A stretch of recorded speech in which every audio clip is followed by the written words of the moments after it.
ठीक है। तो मैं शिव शक्ति हूँ, सहन शक्ति की देवी हूँ। अब मुझे इन सब बातों को खत्म करके अब मुझे शक्तिशाली बनना है, कर्मातीत बनना है और वापिस घर जाना है। मुझे अब कोई भी कचरा पट्टी दिल में किसी के लिए नहीं रखनी है। इससे मेरी हेल्थ भी खराब होगी, मेरे संबंध भी खराब हो जाएंगे और मेरा पद भी कम हो जाएगा। इसलिए मुझे अब शक्तिशाली बनना है, बिंदु बनना है और सब बातों को बिंदी लगाने। इसके लिए कितनी 3 बातें बताई। चौथी बात है, अगर व्यर्थों से मुक्त बनना है, सहन शक्ति की देवी बननी है, उसके लिए मुझे कर्मों की घुई गति को याद रखना है। कर्मों की घुई गति। कभी कभी हमारे निगेटिव विचार क्यों चलते हैं? कई सोचते हैं कि मैं इसके रास्ते में कभी जाती नहीं, मैंने इसका कुछ बिगाड़ा नहीं, तो भी ये मेरे साथ ऐसी क्यों करती है, इसने मेरे साथ ऐसा क्यों किया। ताली कभी एक हाथ से, ताली के लिए कितना चाहिए? 2 चाहिए। एक ड्रामा की बहुत बड़ी सीक्रेट बात आप लोगों के सामने आज बता देता हूं। जिन्होंने इस ड्रामा की सीक्रेट बात को समझ लिया वो कभी भी क्यों क्या कभी नहीं करेंगे। आपके घर के जितने लोग हैं, आपके आसपास के जितने लोग हैं, ये सब पिछले जन्मों के कर्मों को चुक्त करने वाले लोग हैं। कोई आपको देने के लिए है, कोई आपसे लेने के लिए है। जिन्होंने इस ड्रामा के घुइये रहस्य को समझ लिया, सामने वाला कोई कुछ भी करता है तो भी आपका मन चुप रहेगा, आप खुश रहेंगे। आज इस ज्ञान की कमी के कारण हम कहते ये क्यों करता है, ये मेरे साथ क्यों करता है, दूसरों को जाकर सुनाएंगे, उसकी भी भावना बिगाड़ देंगे, खुद का टाइम भी वेस्ट करेंगे। इसलिए ये क्यों कर रहे हैं, मैंने भी कभी उसके साथ किया होगा। आज कोई किसी का पति बना है, किसी का बच्चा बना है, किसी की पड़ोसनी बनी है, ये सब पिछले जन्मों के कर्मों को चुक्त करने के लिए।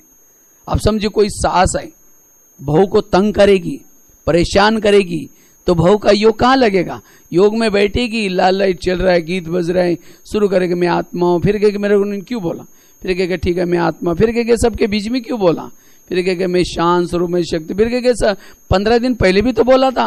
वो कहाँ योग लगेगा उसका? अगर ऐसा मन में व्यर्थ है तो योग लगेगा ही नहीं। अगर उस सास और बहू का पिछले जन्म दिखाई जाए, अभी की जो सास है पिछले जन्म उसकी कौन थी? बहू, और जो बहू है उसकी कौन थी? इसीलिए कहते हैं ना सास भी कभी बहू थी। इसीलिए आज आपको अगर पति तंग कर रहे हैं, कोई बच्चा तंग कर रहा है, इसका मतलब आपका कोई कार्मिक हिसाब किताब है उसके साथ। इसीलिए कर्म गति के गहराई को समझो। आपके मन में कोई भी विचार नहीं आएंगे, आपके पास कौन सी शक्ति आएगी? सहन शक्ति आएगी। इससे आप शिव शक्ति बन जाएंगे।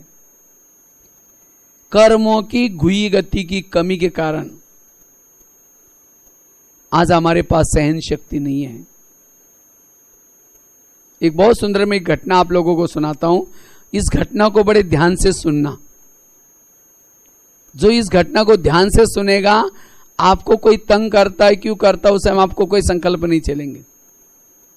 एक आगरा में एक पति पत्नी रहते थे, बहुत गरीब थे, झोपड़पट्टी में रहते थे।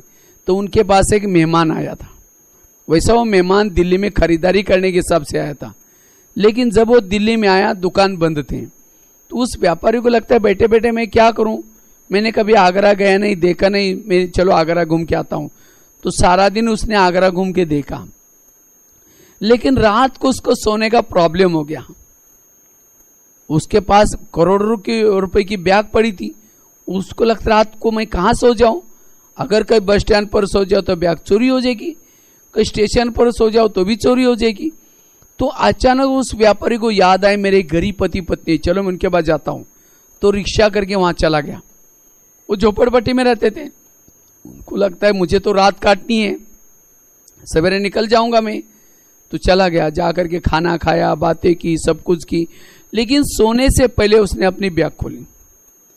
जब ब्याग खोली तो गरीब की पत्नी की नजर ब्याग में गई। देखा उसके पास 50 के, 100 के, 500 के बहुत सारे बंडल हैं। उसको लगता है अगर 2-4 बंडल हमको मिल जाए तो हमारी गरीबी क्या हो जाएगी, दूर हो जाएगी। तो उस गरीब की पत्नी को रात भर नींद नहीं आती, 12-1 बजे बाहर गई, बड़ा सा पत्थर उठाकर लाती है, क्योंकि उसकी बैग उसके मेहमान के सिराने में थी। पत्थर लाते सीधा वो पत्थर जोर से उसके सिर में मार दिया, उसका तो मर्डर हो गया। तो पति की नींद खुली, पति कहता ये क्या हो गया, कहता अब हमारी गरीबी दूर हो गई।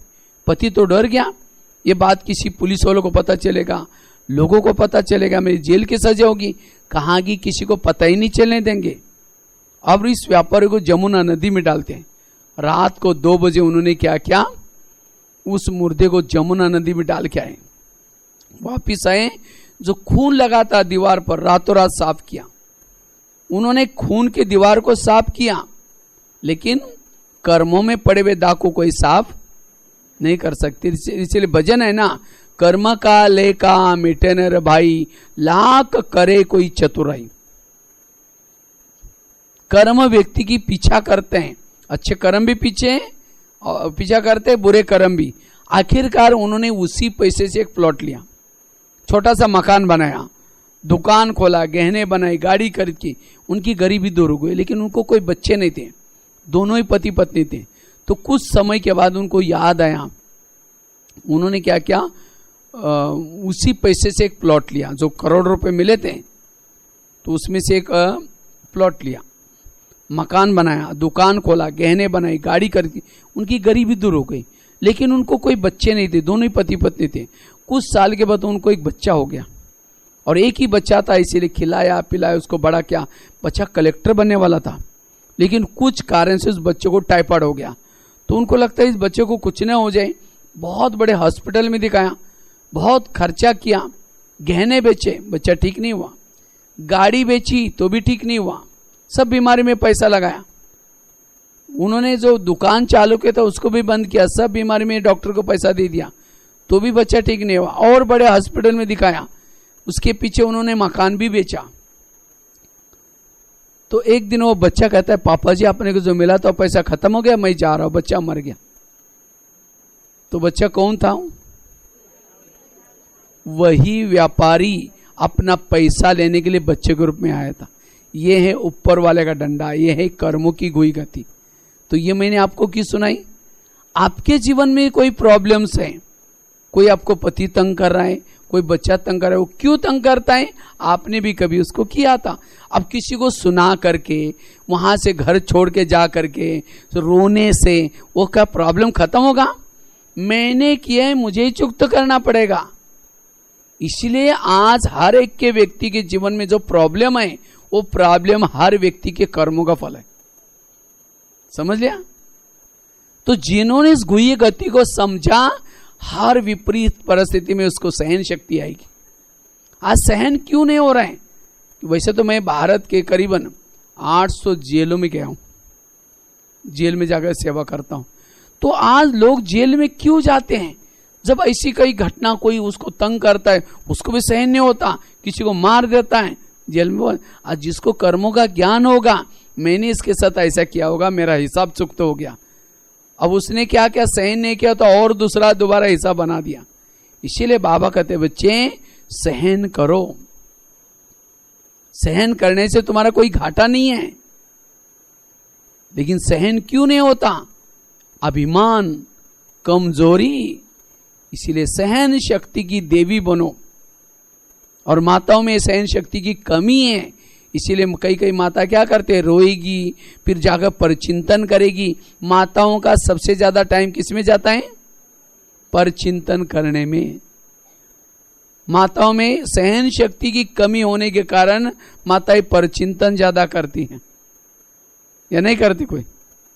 मुझे है इसमें ऐसा कोई जो कभी भी किसी का परचिंतन करता ही नहीं? होगा तो हाथ खड़ा करो, कोई नहीं होगा, सब करते हैं। हाँ, इसका मतलब परचिंतन करने से फायदा है। हाँ? इसलिए आज से हमें इन परचिंतन को भी छोड़ना है। इसलिए निर्विघ्न बनना है तो क्या करो, कान सदा हिलाते रहो। हाँ? जीते जी मर जाओ, मरा हुआ व्यक्ति सिर हिलाता है, हाँ हिलाता है। हाँ? हंसता भी नहीं, सिर भी नहीं हिलाता, उसको कहेंगे मरा हुआ। इसी तरह बाबा कहते जीते जी मरे हैं, और कोई परिचिन तो सुना रहे, अच्छा अच्छा और क्या हुआ, अच्छा अच्छा बोल रहे मतलब जिंदा है। इसीलिए इन व्यर्थों से मुक्त बनो, क्योंकि अब समय कम है। जैसे बता ना, यज्ञ की स्थिति देखो, अब संगमी का समय देखो, फिर भी अगर हम ये काम करते रहेंगे, व्यर्थ सोचते रहेंगे, तो पुरुषार्थ कब करेंगे? अब ये समय नहीं है। छोटी छोटी बातों में परिचिंतन करना, अवगुणों को देखना, ये करना, व्यर्थ सोचना। इसीलिए अब मुझे कर्मातीत बनना है। इसीलिए आप लोगों के लिए ये भट्टी का बहुत अच्छा प्रोग्राम रखा है। इसी भट्टी से आप क्या करेंगे? इन सब व्यर्थों से मुक्त होकर के जाएंगे। कर्मों को समझ करके, कर्मों से शरीर बनता है, संबंधी मिलते हैं। आज कोई बहरा बना, कान से व्यर्थ सुनने वाला बहरा बनता है।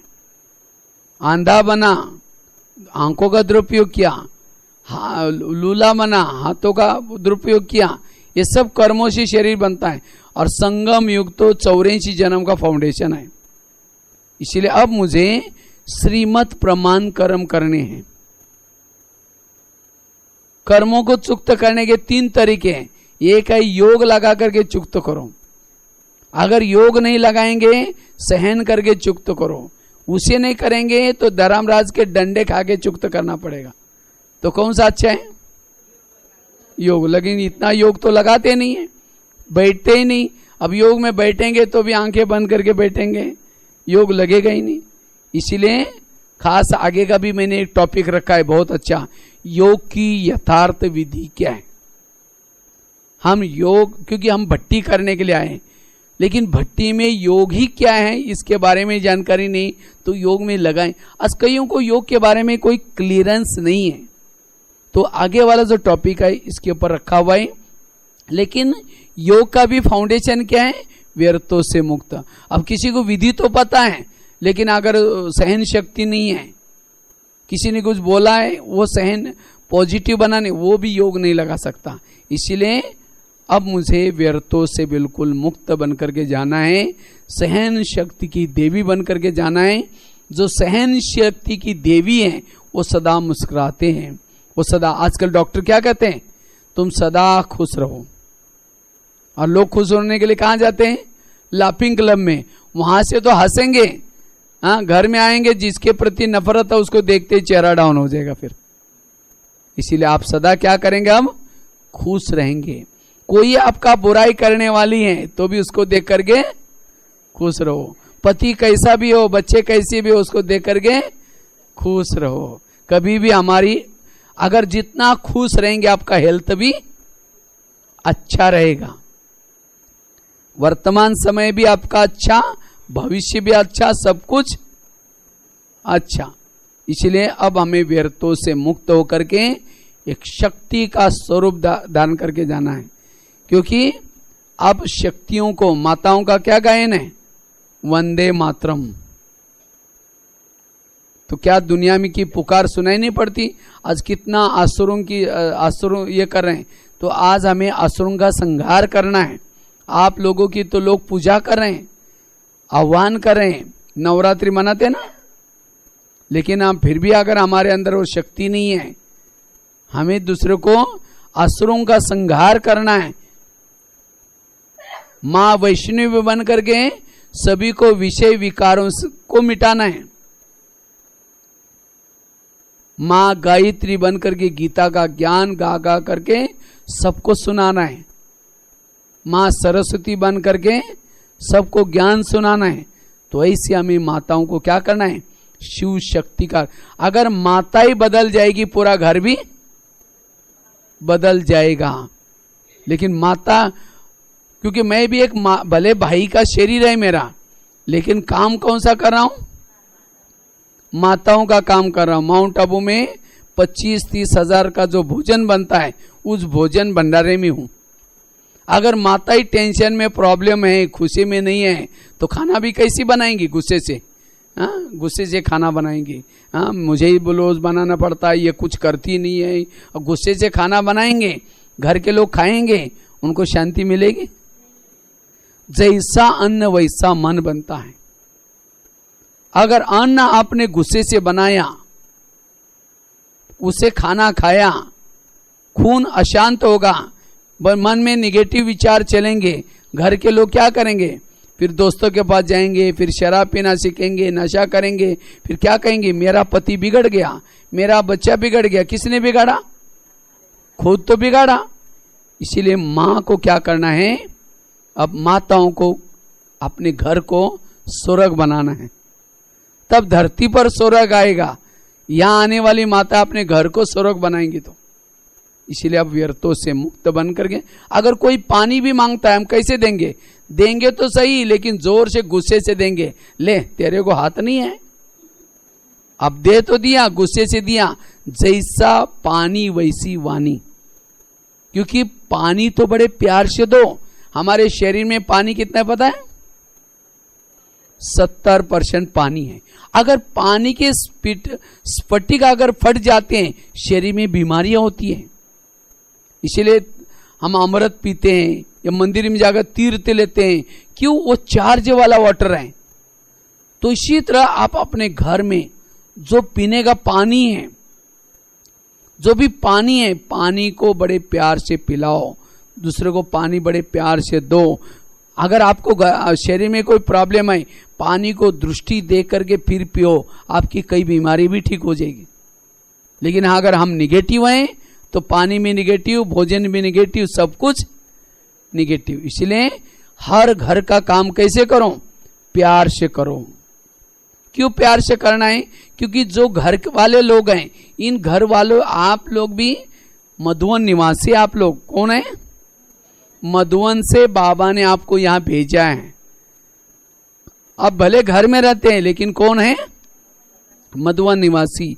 वो भी आपका सेवा का स्थान है घर, क्योंकि उस घर के जितने भी लोग हैं, ये लोगों ने आपको पूरे कल्प में बहुत आपको मदद की है। उनके साथ आपका कोई ना कोई कार्मिक अकाउंट है। वो बाबा ने कहा है, उस अकाउंट को तुम प्यार से ही जन्म में सेवा करके चुक्त करो। इसीलिए आप वहां गए हैं, सेवार्थ बाबा ने आपको भेजा है। तो ये नहीं समझना कि पता नहीं हम तो क्या है, नहीं, आपको बाबा ने सेवा के लिए भेजा है। मैं मधुवन निवासी हूं, तो मेरे अपने मधुवन के संस्कार इनके ऊपर डालने हैं, ज्ञान योग के संस्कार मुझे डालने हैं। मुझे गुस्से में करेंगे तो मधुवन के बाबा का नाम खराब हो जाएगा। इसीलिए हमें बड़े प्यार से रहना है और बड़े प्यार से सेवा करो। जो भी खाना बनाते हैं, बड़े प्यार से। बाबा के बच्चे हैं, भले वो ज्ञान में नहीं है, लेकिन है कौन? बाबा के बच्चे। अगर आप उनको प्यार से खाना बना करके खिलाएंगे, भोजन के प्यार से खिलाएंगे, पानी प्यार से देंगे, तो वो अपने आप बदल जाएंगे। वो ऑटोमेटिकली ज्ञान में चलना शुरू करेंगे। इसीलिए अब हमें क्या करना है? ये सब जो भी हमारा, पहले हमें बदलना है। तो हमें कैसे बदलना है, उसकी कितनी बातें बताई? 4-5 बातें बताएं। पहली कौन सी बताई? ड्रामा के ऊपर विश्वास रखना है, इसलिए मुझे कुछ भी अब से नेगेटिव नहीं सोचना। दूसरी बात कौन सी बताई? रोज खिड़की को, पहले रोज खुद ज्ञान और योग में पक्के बनना है। एक दिन भी कभी भी अपनी खिड़की को मैला नहीं छोड़ना। ऐसे नहीं कि व्हाट्सएप से खूब सुन लिया, सार सुन लिया, ओम शांति, ये नहीं करना है। काम चालू वाला नहीं करना है। लेकिन रोज आकर के सेंटर पर आकर के ऑफिशियली आधा घंटा योग करके फिर सुनो। जैसे दिखाते ना, कृष्ण मुरली बजा रहे हैं, गोपिका चारों तरफ से रास कर रहे हैं। ऐसे नहीं कि गोपिका ये अकेली बैठी हैं और मुरली, वो नहीं होता। संगठन में मुरली सुननी होती है। सत्युग में जाने वाले मजबूत हैं और त्रेता में जाने वाले मजबूर हैं। मजबूर वाले मुरली कहाँ सुनेंगे? व्हाट्सएप में और इंटरनेट से सुनेंगे। और मजबूत वाले कहाँ सुनेंगे? सेंटर पर। इसलिए मैं रोज, नहीं तो आज मैं देख रहा हूँ कई भाई बहने जब ज्ञान योग में ही कच्चे हो गए तो क्या हो जाएगी? विरत पैदा हो जाएगा, सहन शक्ति नहीं आएगी। इसलिए अमृत वाला योग, क्लास के पहले का योग और साथ में रोज की मुरली, ये 3 चीजों के ऊपर अच्छी तरह ध्यान रखना है। तीसरी चीज कौन सी बताएं? विघ्न डालने वालों के प्रति सकारात्मक दृष्टिकोण अपना दो। मंत्रा वाली बात बताई, आज से अपने अपनी मंत्रा को दुआई दो, मेरा कोई भी बुरा करने वाला है ही नहीं, सब भला करने वाले। और चौथी बात कौन सी बताई? कर्मों की घुई गति।